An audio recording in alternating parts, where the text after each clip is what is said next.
Primeiramente, bom dia a todos. Quero agradecer a presença desse público na nossa segundo encontro, né, do seminário em DIP, do programa de pós-graduação em DIP. Primeiramente, muito obrigado. Hoje nós vamos seguir da mesma forma de semana passada. É um momento de ensino e de pesquisa e vamos tentar absorver o máximo possível de conteúdo e de tanta informação que o professor vai trazer hoje para a gente. Os alunos da pós precisam se identificar no seu nome, porque, como já foi dito nos e-mails, a participação conta na disciplina, isso faz parte também da disciplina de seminários. Então, está sendo realizada uma planilha de acesso daqueles que permanecem por mais de 30 minutos, de 30 a 40 minutos em contínuo acesso durante as nossas reuniões. É preciso que você se identifique, porque nem todo mundo a gente consegue identificar por conta do login que realiza. Só lembrar que esse ano a DIP está fazendo 50 anos, vamos comemorar, então conto com a participação de todos vocês. E todas as perguntas ao final da apresentação serão realizadas através do chat. Como moderador, eu vou realizar essas perguntas ao professor. E então aproveitem e vamos lá. Hoje, o doutor José Mauro Peralta é professor emérito da Universidade Federal do Rio de Janeiro, graduado em medicina pela Universidade Gama Filho, com mestrado e doutorado em microbiologia pela Universidade Federal do Rio de Janeiro. Foi pós-doutor na Georgia State University e no CDC em Atlanta. Foi pesquisador visitante do CDC por 16 anos, assim como também do Instituto Experimental Cancer Research na Suíça e no Infectious Disease Research Institute em Seattle, nos Estados Unidos. Pesquisador do CNPq desde 1983. Foi cientista do NORAD entre 2008 e 2018. É membro de corpo editorial de revistas nacionais e internacionais, assessor de órgãos nacionais e internacionais, incluindo a OMS, atual presidente da Sociedade Brasileira de Parasitologia, em vigência no ano de 2019 a 2021. Tem vasta experiência nas áreas de doenças infecciosas e imunologia, atuando principalmente no desenvolvimento e avaliação de métodos aplicados ao diagnóstico laboratorial de doenças infecciosas e na caracterização molecular de agentes infecciosos. Já orientou mais de 26 dissertações de mestrados, 21 teses de doutorados, 17 pós-docs, tem inúmeros trabalhos publicados e é professor da nossa universidade desde 1975, tendo titular entre 1998 a 2018. E hoje ele é um colaborador voluntário do Instituto de Microbiologia, assim como também orientador permanente da nossa DIP, da nossa pós-graduação em DIP. Professor Peralta, o senhor tem 50 minutos. Muito obrigado. Como seu aluno supervisionado, né, seu pós-doc supervisionado, eu tenho um total prazer em recebê-lo aqui. Seja bem-vindo. Ok, Diego, muito obrigado aí pela apresentação. E é um prazer dar um seminário na DIP no momento tão ruim do nosso país e dessa epidemia, pandemia, né, vamos dizer assim, que está ocorrendo. Mas eu não estou diretamente dentro do laboratório, eu estou fazendo as minhas palestras e conversando online, e eu recebi esse convite, partiu ser da Simone, da professora Simone, e aceitei esse desafio para falar um pouco do diagnóstico, né, estratégia do diagnóstico de doenças infecciosas, com ênfase em Covid-19. Então, eu vou apresentar aqui uma introdução, talvez um pouco longa até, dos métodos, como eles funcionam, porque eu sei que para alguns que estão aqui, que eu já vi na sala, são pessoas que já têm experiência nisso, mas é bom a gente passar, porque hoje se tornou uma coisa bastante vulgar o diagnóstico, apresentar na televisão o tempo todo, sendo explicado das diferentes formas, mas algumas coisas que eu acho importante, poucas pessoas estão abordando. Então, eu resolvi dar um seminário mostrando alguns conceitos básicos para depois a gente passar. Eu só lembrando que eu trabalho já desde 1977 com diagnóstico de doenças infecciosas, E eu já passei por esses momentos, talvez, do coronavírus, que foi durante, tanto na doença de Chagas, no início dos anos, no final dos anos 70, como no HIV, tive uma participação direta, fui coordenador do programa de laboratórios do Ministério da Saúde, e depois envolvendo bastante com Zika e chikungunya, e agora com o corona. Quer dizer, vou falar um pouco sobre a experiência que eu tenho nesse conjunto de técnicas e as dificuldades que a gente tem. Então, inicialmente, os métodos, aqui eu fiz de uma forma resumida o diagnóstico de doenças infecciosas, né? E o que nós temos são métodos imunológicos, que são os chamados clássicos, seriam os testes no formato de ELISA, e os testes rápidos, que hoje está em voga, que são os imunocromatográficos. Então, todos os dois testes nós usamos tanto para a detecção de antígenos como para a detecção de anticorpo, que é a resposta imunológica ao patógeno. E outros métodos de detecção, depois nos anos 80, 90 para cá, surgiram, que são os métodos de detecção de DNA ou RNA, que utilizando a PCR convencional, PCR em tempo real. E hoje em dia, os métodos multiplex têm ganho um papel muito importante. A definição de um teste multiplex é aquele teste que permite você detectar mais de um micro-organismo numa única reação, e pode ser usado, então, utilizando geralmente o tempo real, o Luminex e técnicas de microarranjo de sequenciamento total do genoma. Então, fatores importantes, eu vou ressaltar, como eu falei, vai ser às vezes muito básico, mas fatores que influenciam nos resultados. A primeira coisa é antígeno, você tem que ter antígeno de qualidade. E a gente vai ver isso, que é um problema que está acontecendo atualmente nesses testes que estão sendo desenvolvidos hoje em dia. Antissoros padrões, você quer detectar antígenos, você tem que ter um antissoro de boa qualidade, normalmente anticorpos monoclonais. E as reações têm que ser muito bem validada, avaliada e validada. E isso, infelizmente, não tem acontecido com as técnicas ultimamente. Então, isso é muito importante, você ter as técnicas bem padronizadas. Então, em relação aos antígenos, aqui, por exemplo, a gente coloca alguns vírus, eu botei que são moléculas de vírus, mas pode ser bactérias e fungos. Normalmente você procura as proteínas para tentar utilizá-las como antígeno para a detecção de anticorpos. Então, você pode usar proteínas de envelope, capsídeo, matriz, nucleoproteína, enzimas virais. Então, depende muito da estratégia que você está desenvolvendo. E, recentemente, a gente passou a utilizar, além desses antígenos, a gente tem utilizado, bem, uns 20 anos, proteínas recombinantes e até peptídeos sintéticos, peptídeos por sequências de determinadas proteínas que a gente vai falar mais tarde.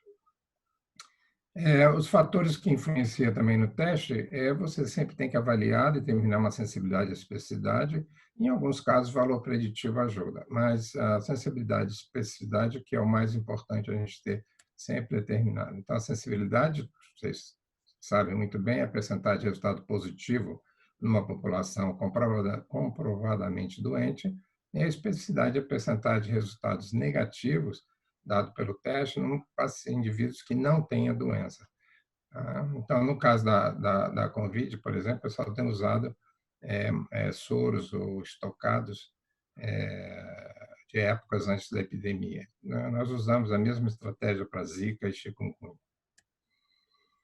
Então, falando de teste imunológico, inicialmente eu gostaria de falar do ELISA, que é o Enzyme Link de Immunosorbent Assay, em que a configuração básica, né, que a gente utiliza no laboratório é para detecção de anticorpo, em que você fixa o antígeno numa superfície sólida, você tem o soro do paciente e coloca-se uma anti-imunoglobulina para revelar esse anticorpo. Normalmente a gente usava isso para anti-IgG, anti-IgA, anti-IgM, mas hoje em dia as configurações dos testes têm sido o teste de captura, seja ele de captura de IgM como de IgG. Então, esse teste de captura, você fixa um anticorpo específico para aquela imunoglobulina, por exemplo, IgM, você captura todas as IgMs, e depois você usa um antígeno, que pode ser o antígeno marcado ou um anticorpo marcado ante o antígeno. Então, com isso, você detecta uma IgM específica. Esses testes são muito utilizados, principalmente para IgM, porque você tem uma série de interferências se você não usar esse tipo de teste. Se você procurar fazer a detecção direta da IgM usando esse teste aqui, você vai ter problemas que eu não vou poder me alongar aqui explicando. Mas na interferência no teste, você pode ter resultado falso negativo. Também você pode usar o teste de ELISA captura para antígeno. Você ligar na superfície anticorpo, você vai capturar antígeno, então você vai ter uma reação antígeno-anticorpo, depois você bota o anticorpo marcado com uma enzima, por exemplo, contra o antígeno, e a seguir a reação é revelada com o substrato e o desenvolvimento de uma cor. Essas técnicas de ELISA, normalmente você utiliza em superfície sólida, e a mais clássica, a mais utilizada, são placas de poliestireno ou polivinil, que você dissolve antígeno na superfície de cada orifício desses aqui. Então, é importante você conhecer o índice de absorção das placas, porque eu mesmo já publiquei, muitos anos atrás, um trabalho em peptídeo de diagnóstico para doença de Chagas, em que a gente observou que com placas de marcas diferentes, você tinha dissorção diferentes, inclusive levando a resultados falsos negativos, porque pouco antígeno se ligava na placa. Então, você tem que ter uma boa adesão. Muitas vezes você utiliza algumas formas de melhorar essa adesão para dar uma boa dissorção na placa. E, além disso, tem que ter uma boa estabilidade e, lógico, um custo acessível. Um ELISA realmente sai num custo bem acessível, porque hoje é usada mundialmente, todos os laboratórios estão equipados, porque o ideal é você ter equipamentos de leitura. Então, aqui várias marcas de equipamentos de leitura, em que você vai ler, então, a densidade ótica das reações, ao invés de simplesmente olhar a cor.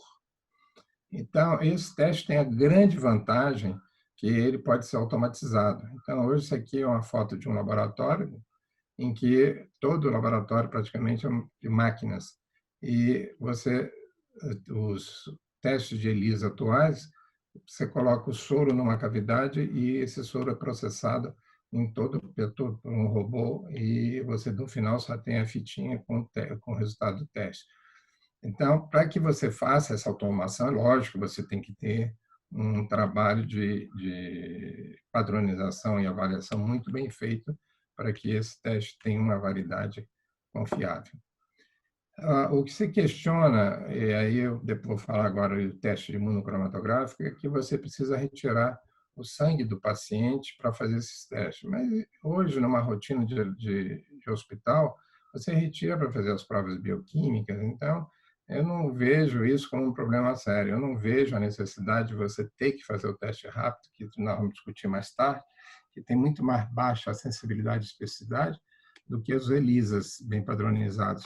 Então, você pode, a gente vê, tem dificuldade de processar. Você hoje processa 5, 6, 10 mil amostras em 1 hora, 2 horas de um ELISA. Quer dizer, são coisas que a gente tem que pensar. Só estou colocando isso para as pessoas pensarem acerca disso. E o teste que todo mundo acha que é interessante são os testes imunocromatográficos, que são testes que se utiliza um cassete em que você tem uma membrana em que você coloca um anticorpo anti-IgG, um anticorpo anti-IgM, né? E aqui nessa cavidadezinha você coloca o antígeno que você detectar e mistura com o soro do paciente e mais um diluente. Então, esse material que está no soro vai migrar. Se tiver anticorpo anti-IgG, a IgG vai capturar esse complexo IgG imunoglobulina, como nós vemos aqui, IgG é antígeno, desculpa, captura aqui. Ou se tiver IgM, ligado ao antígeno, vai capturar. Então, uma linha é de IgG, a outra é de IgM. Isso aqui é um controle, uma anti-imunoglobulina.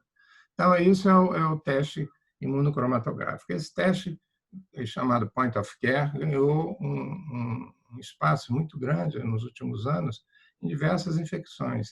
E a experiência nossa, né, comigo, pelo menos, em outras doenças, é muito ruim. É mais ou menos o que a gente encontra, depois eu vou falar em coronavírus, de sensibilidade e especificidade em torno de 60%, 70%. Quer dizer, 30% dos resultados, tanto pode ser positivo ou negativo, dando uma confusão muito grande. Isso foi para várias doenças, dengue, zika e outras patologias. Em HIV, se conseguiu fazer um bom teste, porque havia um controle muito forte nos testes para HIV. Mesmo os testes rápidos funcionam muito bem, porque teve tempo, as pessoas conseguiram purificar antígenos bastante relevantes, bastante específicos, e você consegue uma boa sensibilidade e especificidade. Mas em outras infecções, a gente tem que ficar de olho aberto. Então, esses testes são os testes imunológicos, os testes de biologia molecular. A gente passa do dogma da replicação do DNA. A ideia é essa. Então, a gente sabe que todo mundo tem no seu genoma um DNA. O DNA ele é transcrito pelo RNA, RNA é traduzido e formação de proteínas. Então, se você tem um teste que você consegue amplificar, aumentar essa parte do DNA ou RNA numa amostra, você consegue ver indiretamente a presença daquele, não indiretamente, né? Você consegue ver a presença do patógeno. Então, esse teste consiste em amplificar a sequência de DNA específica. A PCR depende da habilidade de desnaturar alterações de moléculas de DNA de fita dupla e hibridizar, né, vamos dizer assim, com sequências bem definidas. E essa hibridização, né, baseia-se no conceito básico, AT e GC. Então, você pode amplificar qualquer sequência-alvo e a localização é feita através dos primers, que nós chamamos de iniciadores, tá? Que são oligonucleotídeos pequenos, de 20 a 24 mers. Então, o que você faz nada mais, nada menos é que ter dois iniciadores, um que a gente chama o reverso e o outro que é o forward, desculpe, esqueci, depois a gente volta aqui. Então, são dois iniciadores, no início e no final da sequência. Então, o primeiro ponto que a gente tem que ter em mente aqui é o isolamento de ácido nucleico. Esse eu chamo a atenção, botei aqui, porque é uma coisa que tem que ter preocupação quando você tem um teste PCR negativo. Tá? Então, a primeira coisa é você tem que lisar a célula para liberar o ácido nucleico. Esse ácido nucleico tem que estar estabilizado, tem que estar numa solução estabilizante. E a gente sabe que, normalmente, o RNA ele é muito lábil. Se a gente não tiver coletar rapidamente, colocar nessa solução e levar para o laboratório, tem substâncias que mantêm, talvez, em geladeira até 48, 72 horas o RNA. Então, é muito importante que essa coleta seja bem feita, porque se isso não acontecer, você vai perder essa amostra. Eu lembro, talvez alguns se lembrem das notícias que o Adolfo Lutz perdeu várias amostras por má conservação, porque provavelmente essas amostras estavam a menos 20, ou estava geladeira já há mais de um mês, e isso não é impossível você depois detectar com certeza o RNA nessas amostras virais. Outra coisa é você remover inibidores. Então, às vezes, você faz um PCR, normalmente, quando você faz PCR de nasofaringe, locais assim, você não tem tanto problema com inibidores, mas tem que estar sempre atento com inibidores e também com enzimas, tipo RNAs, que degradam o RNA. Então, por exemplo, todo material que você trabalha tem que ser livre de RNAs, tem que ter certeza, não é qualquer tubo, qualquer frasco que você vai usar. Então, e além disso, o método de isolamento vai depender do quê? Da quantidade de patógeno na amostra, né? Da composição celular química do patógeno, porque algumas amostras você tem que usar métodos mais drásticos para você poder liberar o DNA da célula. Aqui é um exemplo do o reverso e o forward, os primers que a gente utiliza. Ele vai ligar, aqui não corresponde, não, mas vai ligar no início da sequência e no fim da sequência.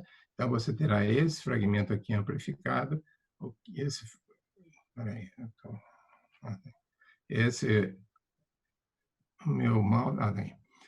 fragmento aqui amplificado. Né?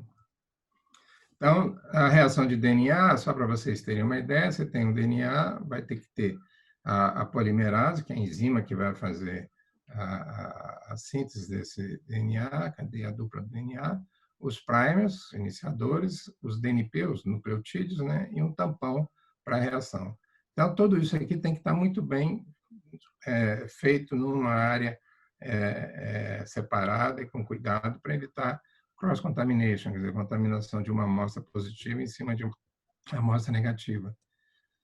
A PCR, na verdade, tem ciclo de desnaturação, depois abrem as duplas, cadeias duplas de DNA, você duplica isso aqui e isso vai amplificando, vai aumentando, até nós termos uma quantidade de DNA que nós podemos detectar num gel de agarose, o fragmento amplificado aqui.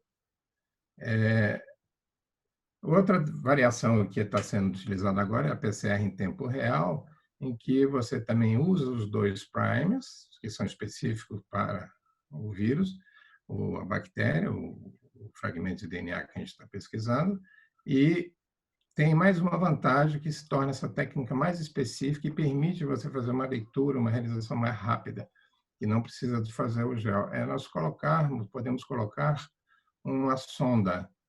Essa sonda ela tem um fluorófilo e tem um quencher. Esse fluorófilo, esse quencher, absorve a luz aqui. No momento em que você tenha a polimerização, quer dizer, acontece a duplicação dessa fita de DNA, se a sonda se ligar nessa fita, ela vai ser destruída por uma enzima e vai liberar, então, a substância fluorescente e você vai poder ver a fluorescência.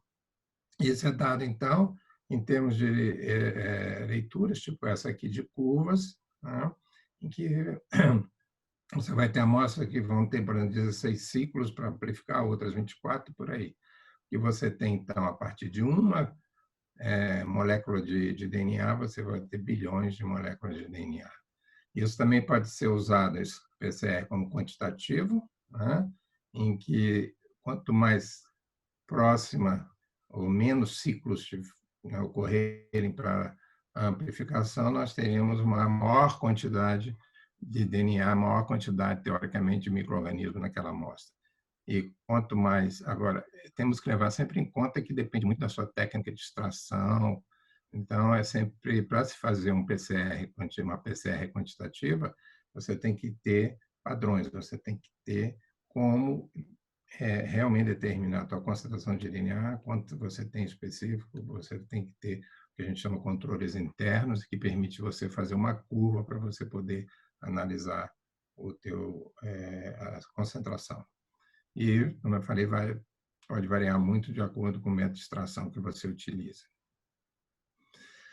A grande vantagem hoje, o que está se perseguindo, é tentar automatizar também a PCR. Então, existem já, eu estou aqui, não estou fazendo apologia para nenhum kit, mas só para ter uma ideia, esse kit aqui, por exemplo, é bastante interessante, que você coloca o tampão de um lado de um determinado equipamento, um cassete, e coloca do outro lado a amostra clínica, coloca isso dentro de um cassete, fecha, bota um termociclador, numa maquinazinha. Então, o que você tem é que a PCR ocorre toda dentro daquele cassete, e aqui você tem, no final desse cassete, uns sondas para capturar DNA que foram amplificados aqui. Esse tipo de teste já é comercial, já é utilizado em vários lugares nos Estados Unidos, no Brasil ele ainda é pouco utilizado. Ele pode detectar, no caso, por exemplo, do painel respiratório, você pode detectar 21, hoje eu até acho que está sendo incluído mais, mas os principais organismos causadores de doença respiratória. Então, esse tipo de teste é que a gente persegue. Mas vamos, então, dando essa introdução de noções básicas dos testes, né, que eu acho que é importante, porque a gente, quando comentar, vamos pensar naquilo que eu falei lá na montagem dos reagentes e por que você tem falso positivo e falso negativo. Né? Dependemos de tudo isso. Então, vamos falar da aplicação dessas técnicas que hoje está em todo mundo falando, né, que é o COVID-19, né, para detectar o COVID-19. Então, a síndrome da COVID-19 é uma síndrome gripal respiratória aguda, né? que normalmente as pessoas são sintomáticas, depois que vem manifestar a infecção provocada pelo coronavírus, e você tem métodos indiretos, né, que biomarcadores e métodos de imagem. A imagem eu não acho tão indireta, eu acho que devia valorizar mais a tomografia no exame, mas tudo bem. Você valoriza muito mais do que o diagnóstico através da identificação do agente etiológico ou por meio que detecta o RNA viral. E também você pode fazer, então, a determinação dos anticorpos, que é um método indireto.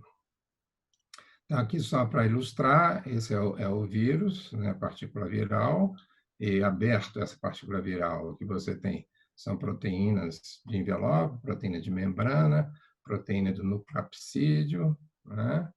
E o genoma em que você tem aqui os genes que são responsáveis por produzir a síntese, né, dessas estruturas proteicas.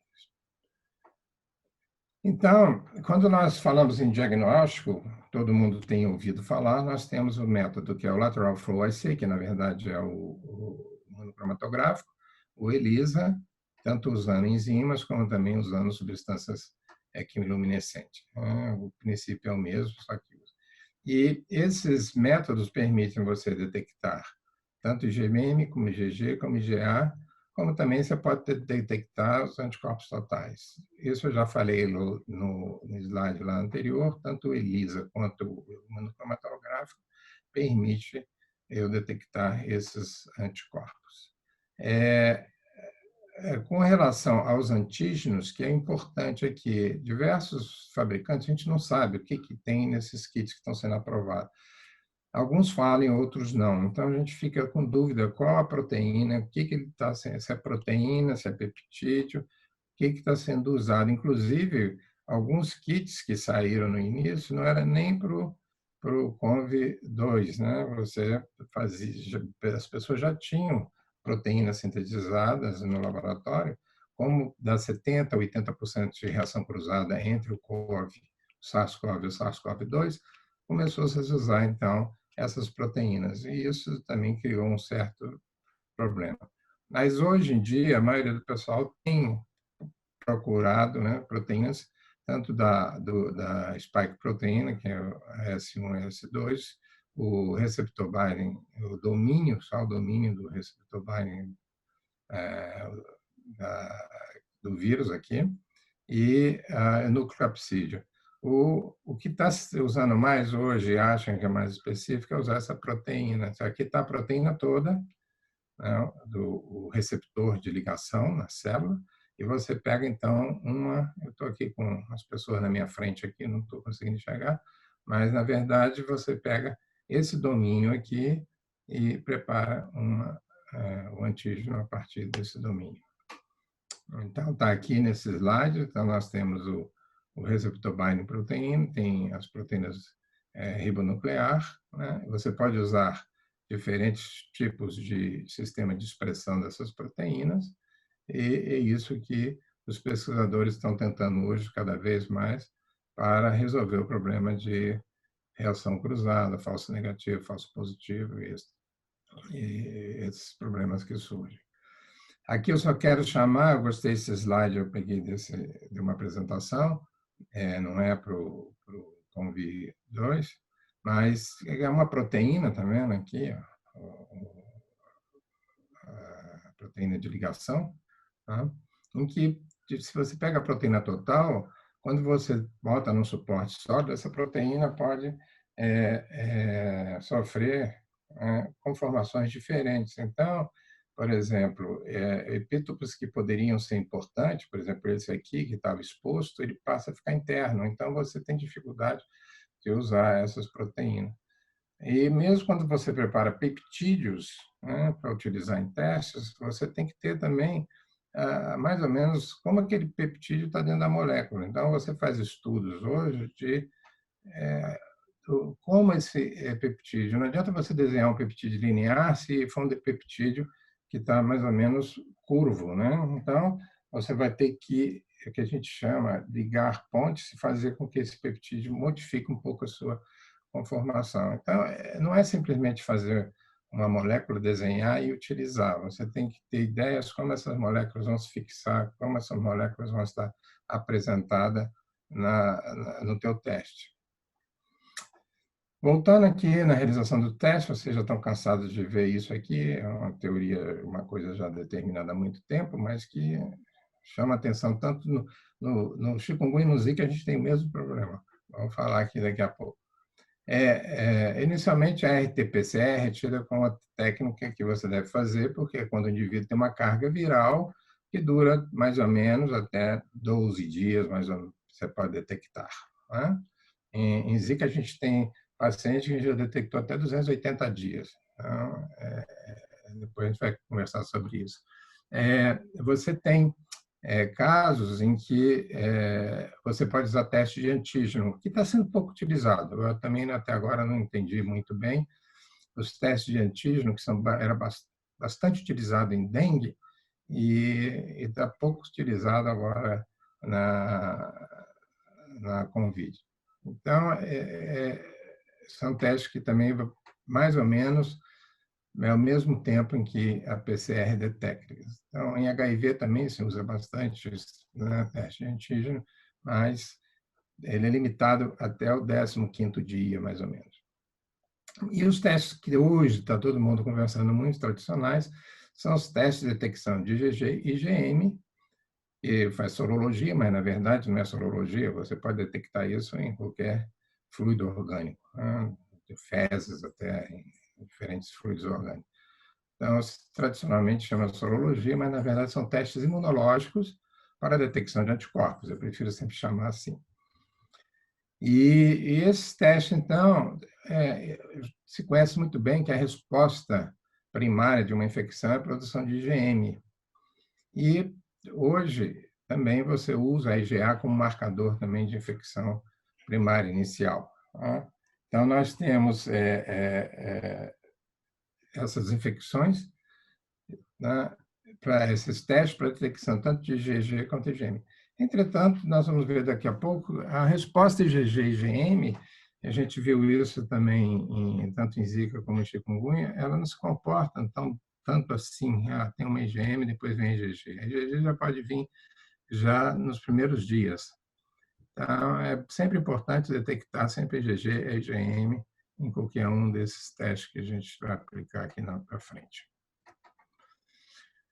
O teste molecular, então, normalmente é feito um swab, o vírus é RNA, então obriga a gente a fazer a transcrição reversa. A transcrição, você usa uma molécula de RNA-alvo e você faz, então, a transcrição dessa molécula para DNA e vai, então, trabalhar com esse DNA.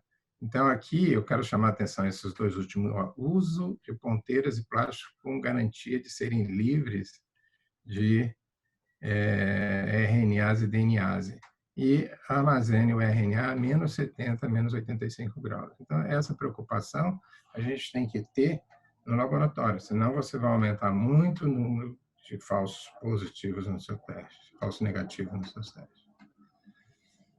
Então, nessa tabela, a gente vê aqui a comparação dos exames, né?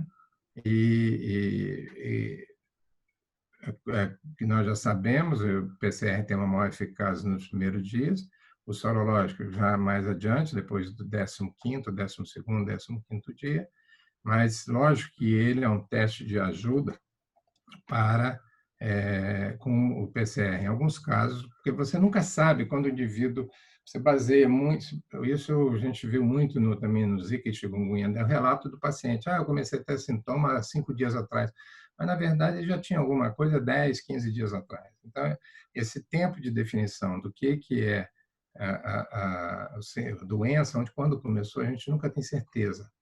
Às vezes a pessoa se contaminou há muito tempo atrás e só veio ter sintomas 10, 15 dias depois. A PCR tem a necessidade de equipamentos, mas hoje está se tentando, eu vou falar no final um pouco sobre isso, está se tentando equipamentos, usar testes que não usem tantos equipamentos. É um teste que demora 24 horas, na verdade só demora 2, 3 horas, mas 24 horas, porque o laboratório demora um pouco fazer o exame. Mas o exame, a PCR, por si só, hoje demora 2, 3 horas. não para processar 20, 30, 40, 50 amostras. Estou falando uma amostra. Esse slide eu peguei desse trabalho do Zou, que saiu agora recentemente, em que ele mostra, é um exemplo típico aqui que ele discute. Vamos ver primeiro essas linhas aqui de baixo, que eu acho interessante. Quer dizer, o indivíduo, que ele pegou um grupo de indivíduos, 94 indivíduos que tinham para ele de 1 a 7 dias de sintomas, e você vê que a sensibilidade da PCR, né, vai para torno de 66%, tá? A detecção de anticorpos nessa faixa, 38%, 28%, 19%. Se você chega de 8 a 14, você já aumenta um pouco a PCR, diminui um pouco a PCR, vai para 54%, mas você aumenta a detecção de anticorpo total, sendo que IgM e IgG 54% só. E quando naqueles indivíduos de 15 a 39 dias, ele observa que a sensibilidade cai bastante, mas você mantém, aqui que é importante a gente ter isso em mente, e mesmo depois de 15 dias a pessoa mantém ainda vírus, e a gente ainda tem as dúvidas se é vírus ou se é DNA intracelular. A sensibilidade de anticorpo e detecção total, nesses casos, é bem alta, e é alta também IgM e IgG. Isso é usando ELISA, ok?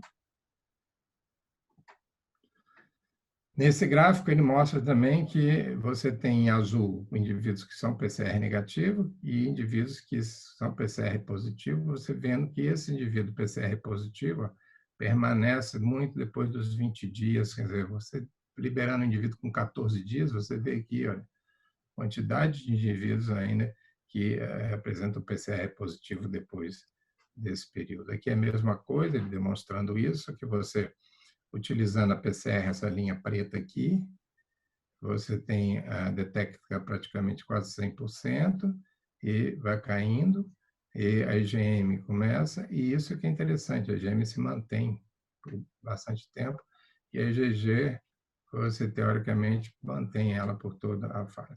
Se nós olharmos nesse gráfico aqui do canto, só 51% das pessoas, se você pegar a população total, tem PCR positivo, enquanto que eu não consigo enxergar direito aqui, mas a percentagem de PCR negativa, não sei, é difícil eu ver aqui. Meu rosto está em cima do... Essa uma tabela que a professora Marta fez, aí da DIP, em que mostra a variação da PCR, vai de 32% a 95%, e o imunodiagnóstico varia também desde a IgA, que, como eu falei, a sensibilidade vai de 92%, a IgM de 84% a 87%, a IgG de 67% a 78%, como nós já vimos ali na frente. A especificidade da PCR é bem alta, e já nos outros você tem variações também de 85% a 67%. Então, o que eu quero chamar a atenção aqui? Que esses testes que estão sendo utilizados, ele tem, esses aqui são os testes aprovados pela Anvisa, né? Eu peguei essa página da Anvisa, só peguei a primeira página, então você tem uma variedade de testes, não sei quantos testes hoje estão aprovados, aqui, se não me engano, eram 41 nesse dia que eu peguei, 42, e você tem os testes de ELISA, os testes imunocromatográfico. ELISA, muito pouco, a grande maioria é RT-PCR e imunocromatográfico. Se você pega a lista da FDA, nesse dia que eu peguei, era final de março, eles tinham 32 testes aprovados, também teste imunocromatográfico, ELISA e PCR. Então, eu queria dar só aqui um comentário sobre esses testes, né, que a gente fez aqui, em que, hoje em dia, o cuidado, a gente não teve... Eu vou dar minha experiência, lógico que não pode comparar. Quando começou o HIV, a grande maioria dos testes de ELISA eram totalmente inespecíficos. Depois veio o blot para substituir, para confirmar um diagnóstico por ELISA. E você via que só confirmava 10%, 90% do diagnóstico estava errado. Porque naquela época você não tinha ainda metodologias boas, não tinha como purificar proteínas muito bem. purificada, você usava o vírus total, e era complicado, ia pela de célula, então eram técnicas complicadas que com o tempo isso foi melhorando. Mas só para dar um exemplo, no Brasil nós tínhamos o INCQS, naquela época, junto com o Dr. Otávio Oliva, nós produzimos um painel de soros, de 100 soros, que incluíam soros de alta reatividade e baixa reatividade. E todos os kits que entravam no Brasil tinham que se passar por esse painel. E dessa forma a gente reprovava muito kit que entrava no mercado brasileiro. E, inclusive, nós tivemos um processo de uma empresa que tinha um kit que era vendido em outros países que nós não aprovamos no Brasil. E nós convidávamos sempre o fabricante para vir testar junto com a gente o kit. Um deles, inclusive, retirou o kit do mercado em função das nossas avaliações. Quer dizer, a avaliação, como hoje é aceita simplesmente do laboratório que produz o kit, ele tem lá uma avaliação e aquela avaliação é mandada para a Anvisa e a Anvisa aprova o kit em função disso. É muito perigosa, porque a gente sabe que existe uma necessidade de utilizar testes, mas dessa forma entram muitos testes de má qualidade. Recentemente assisti uma palestra do professor Orlando Costa, da Biologia da UFRJ, e ele mostra um trabalho feito por ele dentro do laboratório lá do Anilca, em que eles analisam 2 kits, nesse seminário ele apresentou isso, em que eles davam em torno de 80% de positividade nos 2 kits, mas quando você colocava os resultados, né, em conjunto, na verdade, só concordavam só em 50%, mostrando que os 2 kits eram completamente errados, porque você não sabia em quem confiar, e que kit você vai confiar. Então, esse é um problema que a gente está tendo hoje, e eu já tenho visto outras palestras de pessoas preocupadas em que estão abandonando o teste de ELISA por imunocromatográfico, e não é que eu faça apologia ao ELISA, mas eu acho que você consegue ter antígenos de melhor qualidade para fixar na placa e te dar mais sensibilidade no teste.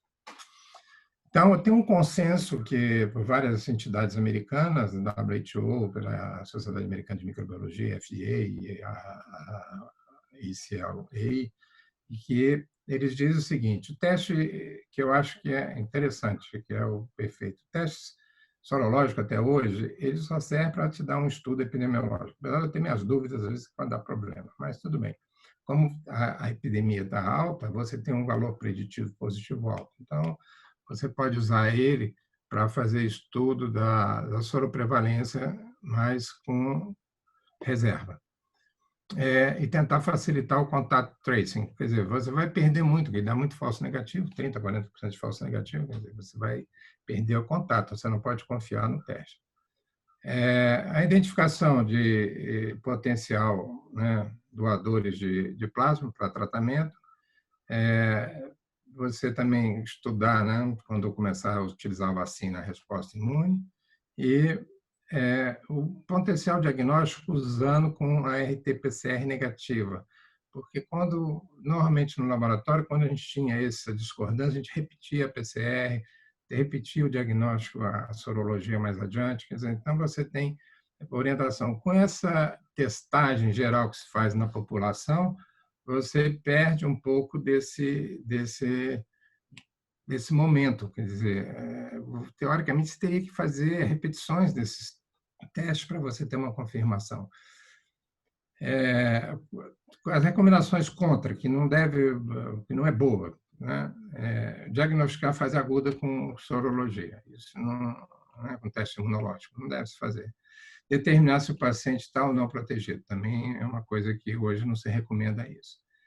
E você também tirar, né, das práticas de distanciamento social utilizando esses testes. Então, isso é o que alguns órgãos estão recomendando. Quando eu falei ali dos anticorpos protetores, a gente tem que lembrar que hoje a gente está procurando determinar, através do teste, os anticorpos neutralizantes. Eu não vou entrar aqui em detalhe. E o que são esses anticorpos neutralizantes? São anticorpos que bloqueiam, de alguma forma, a entrada do vírus na célula. Mas isso vem aquela discussão da cloroquina, quer dizer, o que você faz in vitro não quer dizer que vai ser feito para acontecer em vivo, mas é o que a gente faz, testa capacidade de anticorpo neutralizar o vírus, de invadir a célula ou de infectar aquela célula. Então, normalmente, isso requer que você tenha um laboratório de cultura de células, mas hoje em dia já tem um que se chama um pseudotipo, né, o pseudocoronavírus, em que você utiliza o vírus da estomatite vesicular, que expressa a proteína do spike nesse vírus. Então, é mais um mutante aí que eu não sei depois o que vai acontecer com esse mutante. Normalmente é feito só em laboratórios de pesquisa, devido à complexidade da técnica. Mas é uma técnica que deve ser utilizada, principalmente quando se pretende empregar o plasma de pacientes convalescentes. Alguns estudos mostram que quando você usa a relação de títulos de anticorpo e essa técnica PRNT, que é essa técnica de neutralização, que existe uma certa correlação entre os anticorpos. Isso quando você usa a spike protein como antígeno. Para terminar, então, eu só queria dizer que a ideia hoje é você criar ensaios que permitam você otimizar isso e fazer, lógico, melhor, vamos dizer, acessibilidade e especificidade, e mais rápidos. Então, como eu coloquei aqui, você tem os anticorpos, detecção de anticorpos, você tem o Real-Time PCR, você tem o Whole Genome Sequence, mas a ideia agora é você ter nanos, né, fazer sequências, o que a gente chama de nanopores, são técnicas em microcassetes, como aqui também, você também usando sensores, né, que já tem uma série nós mesmos estávamos envolvidos num projeto desse, e aqui tem um exemplo da CRISPR, que está sendo uma técnica também que o pessoal está começando a utilizar também para detectar o RNA. Na verdade, o que a gente quer ter são cassetes ou microchips, né, assim, desse tamanho, por exemplo, em que você faz uma reação de PCR aqui dentro, tipo aquele que eu mostrei, olha, você faz a obtenção do DNA, do RNA dentro de canalículas, a gente chama de sistema fluidos, com nanosensores, e que possa também utilizar o telefone celular para a detecção desses vírus. Então, era mais ou menos isso que eu falei. Não sei se eu trouxe alguma coisa nova, ou que nós possamos discutir, porque, como eu disse, hoje todo mundo virou técnico de laboratório em diagnóstico na televisão. Então, se fala muita coisa boa, mas sem falar muito do conhecimento básico e mostrando, vamos testar, mas ninguém questiona a qualidade dos testes, como esses testes são produzidos, como nós podemos melhorar realmente esses testes. Obrigado a todos aí que participaram dessa sala e estou aqui à disposição para responder as perguntas. Obrigado, professor Peralta, muito obrigado. Foi extremamente didática e esclarecedora. Temos aqui algumas perguntas dos nossos participantes, que eu tenho que agradecer, inclusive, porque permanecemos por toda a apresentação com 100 participantes, que era o total máximo da sala, e à medida que saía um, já entrava logo o outro, ou seja, foi bem requisitada o seu talk, né? A sua apresentação nesse dia de hoje. Bom, Helena, diante de uma pandemia em curso, quais as opções diagnósticos para populações que não têm estrutura laboratorial? Um bom exemplo, populações ribeirinhas. Ô, Helena, obrigado aí pela presença aí. E, Helena, eu acho o seguinte, eu acho que o teste imunocromatográfico é uma boa opção. O que eu acho é que houve uma avalanche de testes. Então, se procura por preço, não se procura pela qualidade. O laboratório envolvido, a gente não sabe os escândalos, como são comprados esses kits. Eu acho que teria que ter um controle de qualidade. Eu não sei se o NCQS teria capacidade de fazer isso, mas algum órgão, ou 2, 3 órgãos no Brasil, poderiam ter painéis de soros, por exemplo, lá no Fundão, que eu sei, o laboratório do Amilcar está fazendo isso. Eu vi na Inglaterra, eles estão fazendo isso também já tem laboratórios que estão testando vários testes, mostrando que vários não têm qualidade nenhuma, não devem ser usados. Mas isso não sai para a imprensa, não coloca isso, ninguém sai. A própria Anvisa está aprovando os kits dessa forma. E, lógico, que o kit que custava, o imunocromatográfico não é um teste barato, é um teste caro. Eu mesmo usava para uso para xisto, para criptosporídeo, tudo são caros, são testes caros. Os fabricantes, os vendedores no Brasil aumentam muito o preço, é superfaturado todos esses testes aqui no Brasil. Eu nem sei quanto está saindo esse teste, porque o preço de mercado dele seria para ser $2, $3, mas aqui sai como, sei lá, $50 cada teste, não sei quanto que eles estão cobrando. Mas eu acho que ainda é o teste imunocromatográfico, né? Obrigado, professor. Tem mais uma de Stephanie. Ela pergunta se acha válido para o rastreio rápido da população um dimensionamento de como está a circulação do vírus. Usar esses testes rápidos imunocromatográficos, ainda que não tenha uma especificidade e sensibilidade tão alta. Não, eu concordo. Para isso serve, Stephanie. Obrigado aí pela pergunta, Stephanie. Eu acho que para rastreamento, como está usando, a única preocupação é isso, que eu insisto, é a qualidade do teste, né? Você utilizar a detecção de anticorpo vai te dar uma ideia. Eu lembro que na OMS, em reuniões que eu participei lá, uma vez eu fui numa reunião para diagnóstico de lepra, e os testes de diagnóstico de lepra dava isso, dava 60%, 70% de confiabilidade, né? E eu questionava isso, eu achava que nos países africanos, onde você tinha muita lepra ainda escondida, porque o paciente de lepra só vai quando a mão cai, né, para procurar um médico. Então você fica sem saber aonde está ocorrendo realmente a doença. Então eu achava que para fazer o rastreamento daquela população você precisava.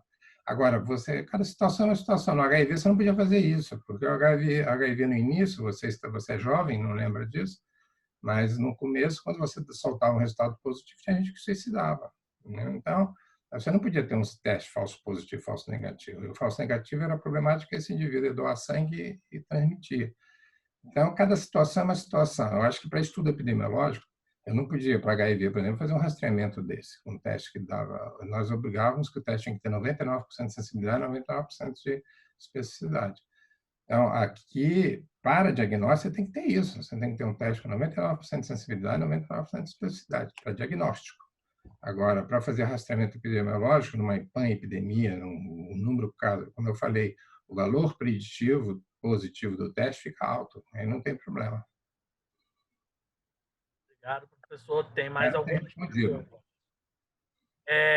Alfred Berg pergunta: poderia falar um pouco mais sobre a IgA? Tenho lido alguns artigos sobre vantagens dela no COVID ou no teste oral para imunoglobulinas do tipo IgG, IgM e IgA.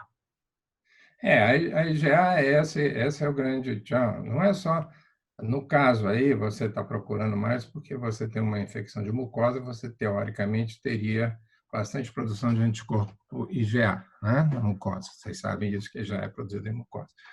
Então, mas já tem se demonstrado em outras infecções, como toxoplasmose, diagnóstico de outras infecções, que a IgA é um bom marcador de infecção aguda, que vale mais ou menos a IgM. E, em alguns casos, sobressai a IgM, por exemplo, na infecção de doenças congênitas. É muito importante, às vezes, você detectar IgA para ver realmente se esse anticorpo é da criança e não da mãe. Então, às vezes, você usa também IgA. Então, a detecção de IgA tem sido utilizada. E, no caso do corona, eu acredito que seja realmente interessante, porque, como sendo uma infecção de mucosa, a resposta IgA deve ser muito boa. Tem mais algumas, na verdade. Vamos lá. Pode. Peralta, eu queria que você. Perdão, Ivna Silveira. Peralta, eu queria que você comentasse como podemos ter certeza se está acontecendo reinfecção com Covid-2, se às vezes o teste PCR dá falso positivo, detectando apenas fragmentos inoperantes do vírus. Isso, o Ivna, muito tempo a gente não se vê. Essa pergunta é muito boa. Esse dia eu estava assistindo uma palestra online que também surgiu essa dúvida, né?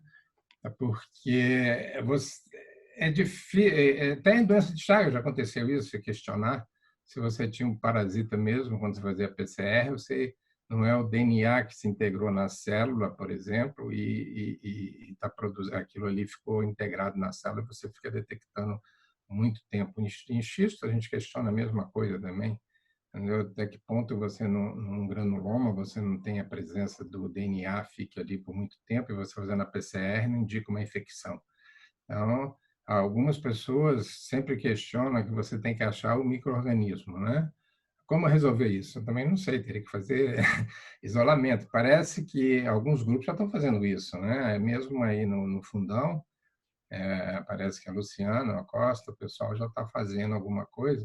Eu acredito que a Fiocruz já deve ter vários grupos fazendo também, de você pegar esses indivíduos PCR positivos numa fase mais tardia e fazer o cultivo. É a única forma que tem.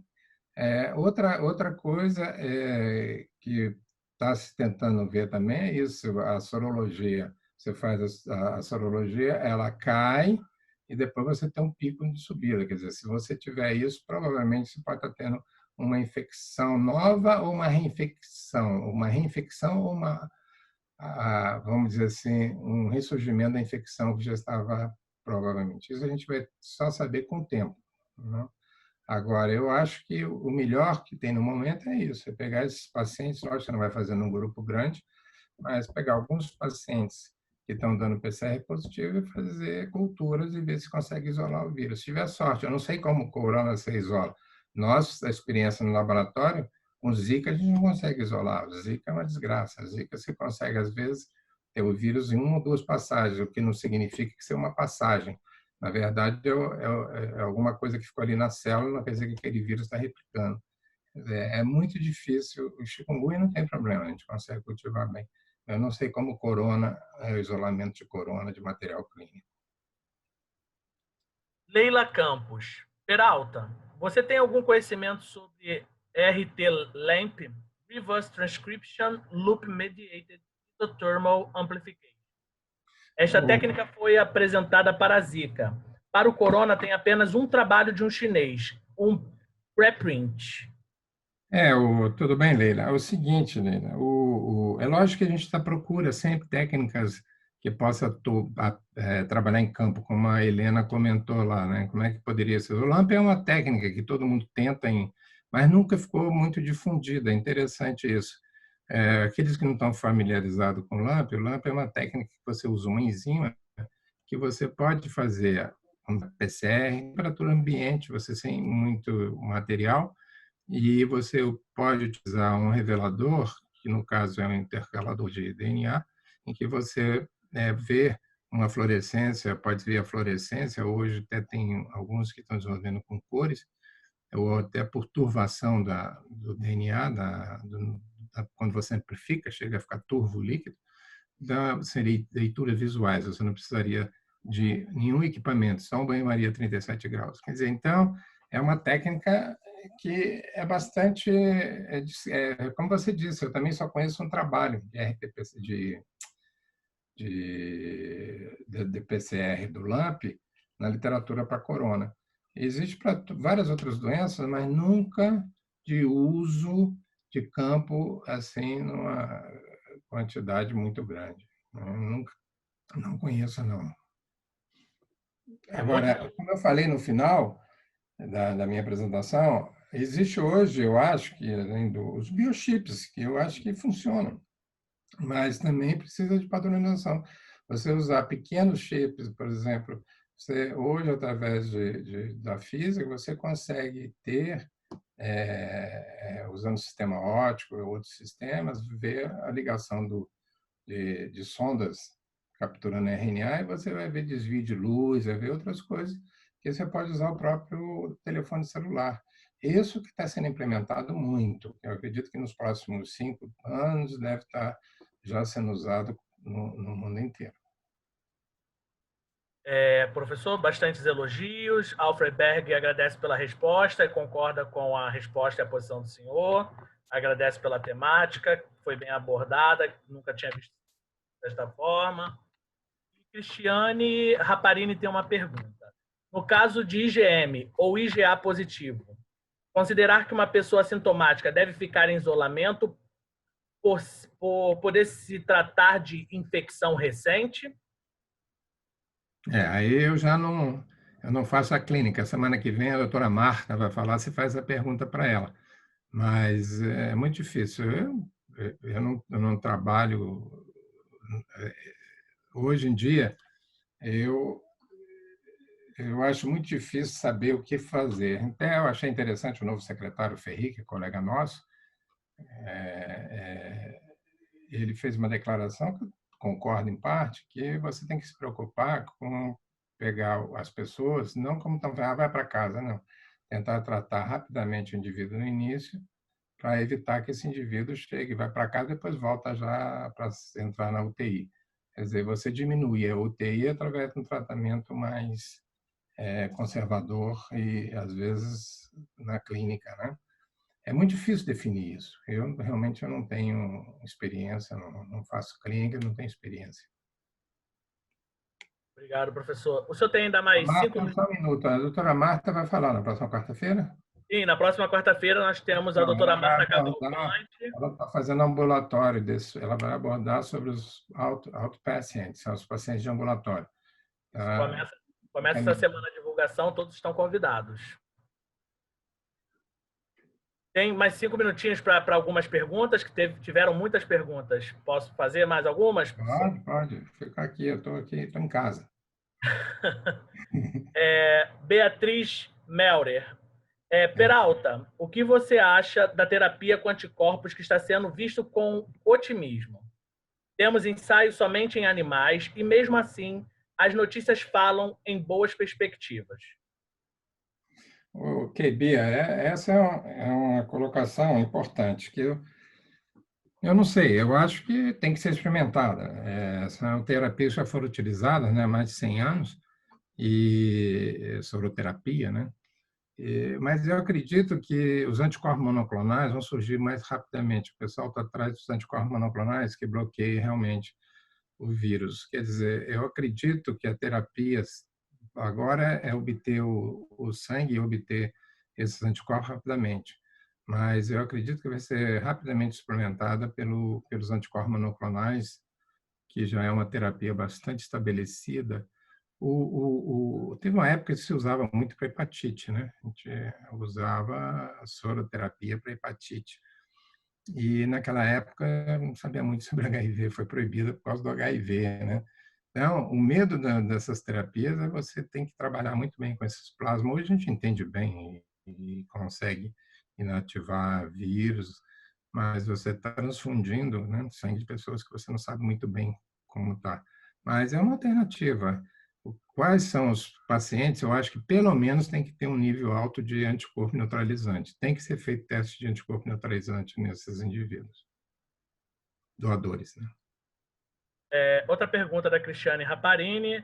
Qual é a sua opinião para pacientes que continuam com PCR positivo, como no seu slide, por mais de 14 dias? Considerar esse indivíduo como ainda possível de transmitir o vírus? A princípio, como nós já discutimos em duas perguntas anteriores aí, você não tem certeza se esse é vírus que está presente ou se é RNA que só que está ali, partículas inativadas, você não tem mais o vírus em si. Então, o que eu falei, o que tem que fazer é cultivo. Agora, eu recomendaria que esse paciente ficasse em quarentena e não pudesse ser liberado para... Em momento algum tem que ser liberado, tem que ficar em casa.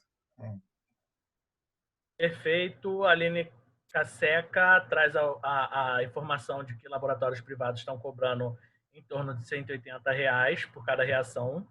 Imunocromatográfica, imagina. Elisa.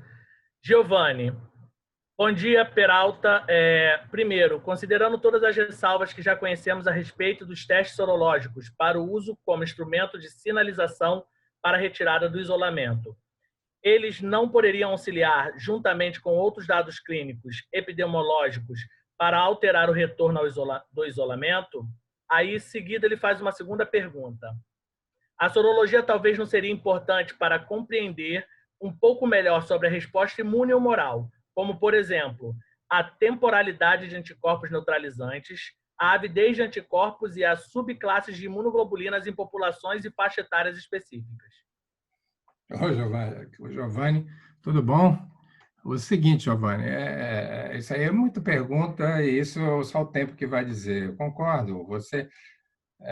Pesquisa de anticorpo neutralizante é muito difícil. O que está se tentando é isso, tentar achar um marcador desses que parece que a spike proteína, quando você desenvolve anticorpos para ela, parece que tem uma relação com os anticorpos neutralizantes.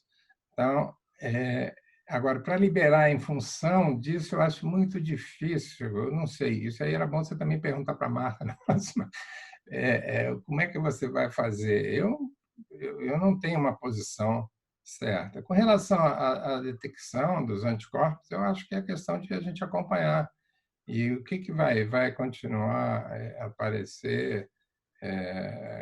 Por exemplo, se a gente tiver uma epidemia de dengue, se a gente começar a ter co-infecção no Brasil, a gente tem co-infecção. O pessoal não está estudando co-infecção. Por exemplo, eu acredito que a grande maioria desses pacientes estão morrendo de pneumonia, por pneumococo, por bactérias ou por outros micro-organismos, né? Porque o vírus altera tanto o mecanismo de defesa do nosso organismo que fica difícil. Então, o que vai acontecer com essas pessoas que no futuro, quer dizer, que lesões que eles vão ter, né? Como a gente viu em dengue do Guillain-Barré, agora já está descrito também que o corona está dando Guillain-Barré também. Eu já tive um rapaz aqui conhecido de 20 e poucos anos que está com Guillain-Barré pós-coronavírus. Quer dizer, o que vai acontecer? A gente tem que esperar agora, mas tem que acompanhar. Eu acho que o indivíduo que teve tem que se preocupar e acompanhar clinicamente. Acho que a clínica vai ajudar muito. Verônica Amaral pergunta sobre reação cruzada. É possível com outras viroses? Existe o corona, né, que aqui no Brasil não sei se entrou outros coronas, mas é tido, porque, como eu te falei, alguns kits são feitos com esses antígenos desses vírus, né?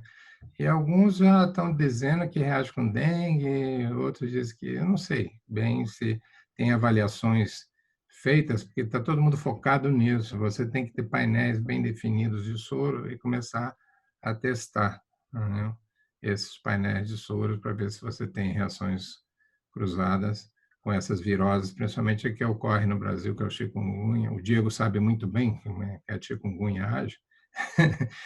A chikungunya e o Zika aí. Bom, pessoal, eu vou fazer só as outras perguntas. Parece que tem descrição já que a própria vacina para a influenza, isso eu não estou afirmando, parece que desenvolve anticorpo que age cruzado. Eu não vi isso. Pode ser que seja com algum kit, alguma coisa, não sei. Bom, tem agora ainda algumas perguntas, então eu vou parar com essas últimas que entraram e a gente vai só realizar essas outras que faltam, e aí a gente encerra o talk, até para não tomar muito tempo do senhor. Estou vendo aqui, tem 34 perguntas, muita pergunta.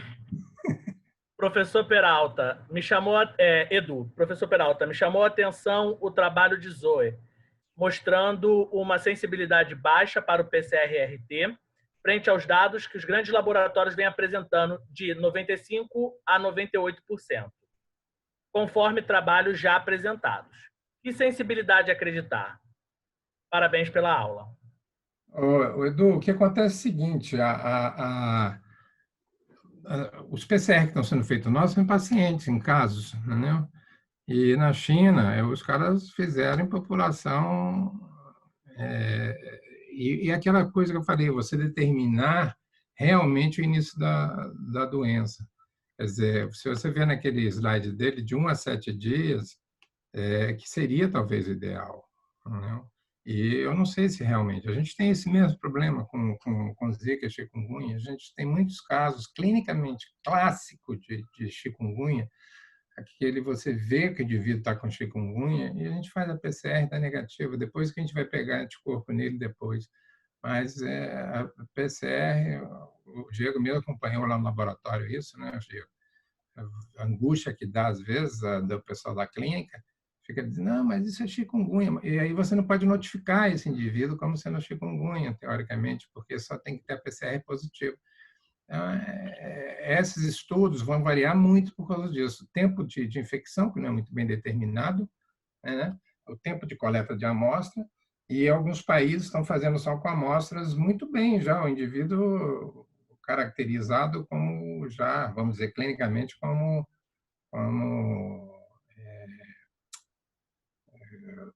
com vídeo. Agora, essa seleção é muito difícil comparar dados. A PCR funciona, mas a gente sabe que tem problemas, e por isso que eu fiz questão de abordar isso. Tem muito dado aí que estão sendo negativos, né?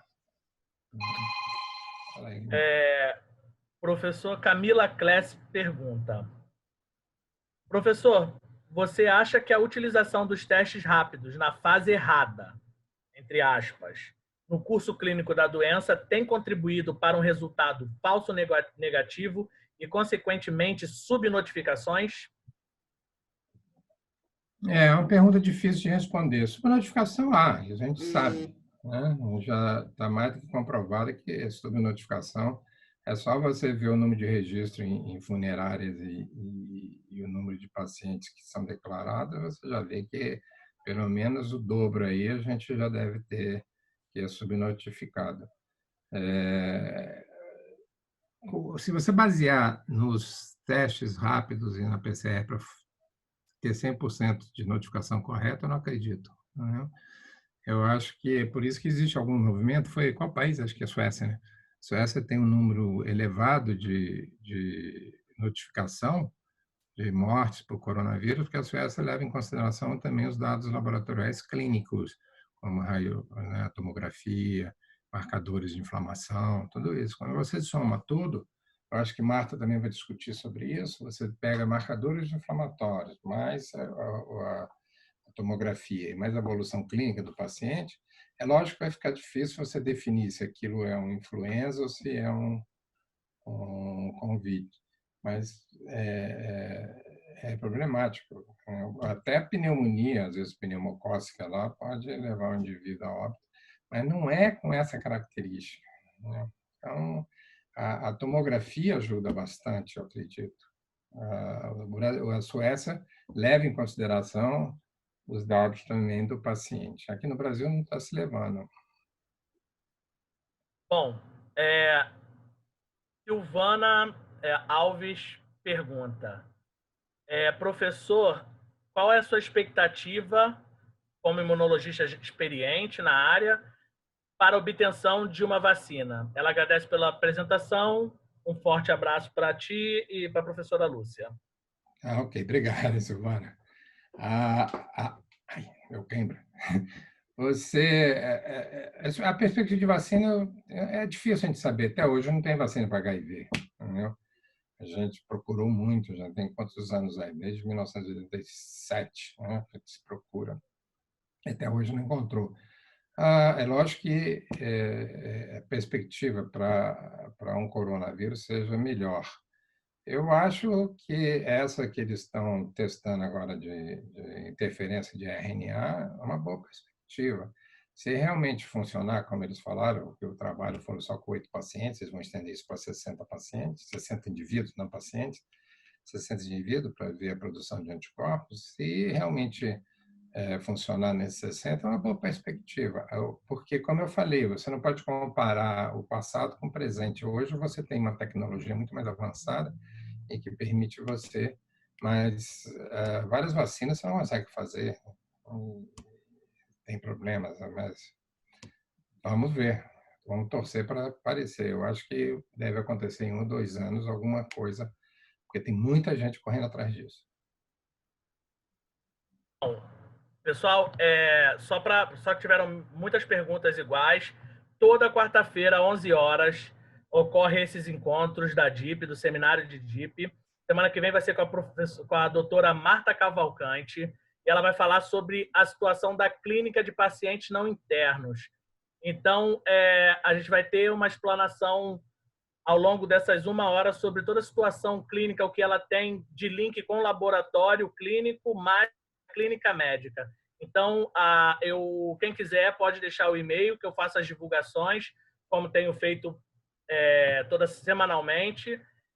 E será, obviamente, bem-vindo a presença de vocês. Tem Peralta. sala para mais gente. Hã? 100? Eles abriram só para 100? Eu vou conversar vou conversar sobre isso com a Simone para a gente poder ver se consegue deixar em 300. Vamos 300, ver o né? que a gente consegue fazer para a próxima. Tá, deixa eu ver aqui. O Edu já perguntou algumas vezes. Vacina. Stephanie pergunta: alguns pesquisadores da Coreia do Sul já relataram que seus pacientes que apresentavam PCR positivo, depois de muito tempo, não sofriam de reinfecção. Era apenas resto de material genético do vírus. May 19, report from the Korean Centers of Disease Control and Prevention so that samples from reinfected patients don't have any infectious virus. Aí ela acaba e complementa a pergunta dela. Mais uma vez, ela só afirma aquilo que o senhor falou, né? Já abordei isso aí. Esse aí é o estudo que está Tá. sendo feito. A gente vai ter que esperar os resultados comprovando isso, porque o pessoal está, por exemplo, eu já recebi, que eu não sei se é fake news ou não é, assim, aqui na Alemanha já foi descoberto que paciente que tem anticorpo são reinfectados. Quer dizer, a gente não sabe, tem 4 meses só de doença. Isso aí vai precisar de um tempo maior para a gente ver realmente se essas pessoas estão reinfectadas, se as pessoas tinham anticorpo, como é que, sabe, começa a pingar muitas notícias. Esse trabalho eu concordo, que você pode ter RNA, porque não deu nem tempo o cara eliminar tudo. Então, você pode estar eliminando o vírus, não ter mais vírus infectivo, talvez, mas ainda detecta RNA. Esses trabalhos vão aparecer, porque o pessoal está fazendo isso. Está pegando essa população que tem mais de 30 dias e que tem PCR positivo, fazendo cultivo disso em isolamento. Alan Guimarães. Fala lá. Professor, o senhor poderia comentar sobre a necessidade de melhoria da sensibilidade caso a COVID vire uma doença sazonal, para melhor mapeamento desse caos que se instalou? O Alan, eu acho que é difícil a gente definir com os métodos que estão aí. Eu acho que o que vai acontecer vão surgir talvez os métodos. Eu acredito mais que surjam os ELIs automatizados, kits para utilizar em sistema de laboratório de laboratório clínico, no momento em que você conseguir fazer com que isso entre nos laboratórios de grandes hospitais e laboratórios clínicos, como você falou, que é uma doença que vai estender, talvez, eu não sei, a gente não sabe, vai ter que ser feito dessa forma. Você começar a procurar anticorpo e aqueles indivíduos com alguma clínica, porque é difícil, quando diminuir, né, deixar de ser uma pandemia, deixar de ser uma infecção genital tão assim dessa forma, vai confundir muito com outras doenças respiratórias. Então, aí vai ser preciso a gente ter bons médicos, né? Clínicos infectologistas, para definir essas infecções, com o laboratório ajudando. Eu acho que esses testes multiplex, se fosse desenvolvido, porque são muito caros ainda, ajudaria muito nisso. Bom, professor, agradeço imensamente a sua presença. Tem várias perguntas ainda, mas na sua totalidade, professora Agnes, outras professoras do Instituto, outros professores, acredito que outros alunos seus que já passaram pelo laboratório, agradecendo, ressaltando o quão foi esclarecedora, direta e informativa a sua aula. Muito Muito obrigado. obrigado, professor. Aos que permaneceram na sala, eu já tomei nota de todos esses e-mails, vou botar dentro do grupo de divulgação, mas eu quero divulgar com vocês também que nós temos agora, lá na DIP, uma página que é a nossa página do YouTube, onde as palestras vão permanecer lá para serem assistidas. Então, é um prazer também receber vocês. Se inscrevam na página, né, do nosso canal do YouTube. podem assistir e aproveitar essas palestras. Assim também como nós temos a nossa página no Facebook, que é Programa de Pós-Graduação em Doenças Infecciosas e Parasitárias da Faculdade de Medicina da UFRJ. Vocês podem acessar, lá também está sendo divulgado todo o conteúdo que está acontecendo nessas nossas reuniões semanais online. O endereço é o mesmo sempre. Então, eu agradeço a confiança de vocês em disponibilizar essa 1 hora. Agradeço ao professor, muito obrigado. Obrigado a todos. E uma boa tarde. Nos vemos na próxima semana. Boa tarde. Obrigado. Tchau. Tchau, Simone. Um abraço.